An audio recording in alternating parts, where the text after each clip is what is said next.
I'm Annabelle and I live just outside Llanharan with my partner Jason. We have 2 young children of our own. We really feel like we're a part of the community in the village. Jace runs his own roofing business and I'm a full-time mum.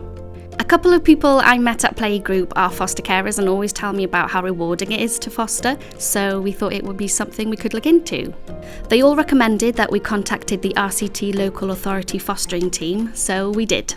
We were surprised by the different ways you could be a foster carer. It wasn't until our fostering team told us more that we learnt about all the different types. We could look after new mums and their babies, do daycare, or give teenagers a real secure base and help them to feel valued.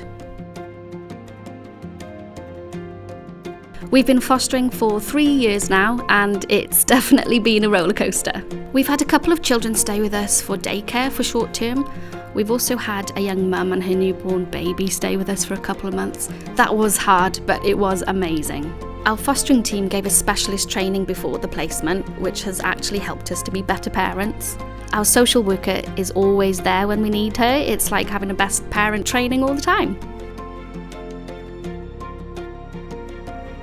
At the moment, we have a young boy with us, Jake. He's 15 and he's here with us for a long-term placement. He still sees his mum once a week and it's really important that we get on with her too. It helps him feel safe and secure.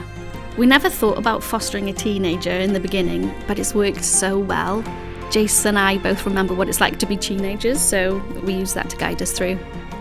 Jake's brilliant with Zach, our little boy. He's like a big brother to him. All we want is to give him the opportunity to be happy and to have a happy childhood. That's what fostering is all about, I think.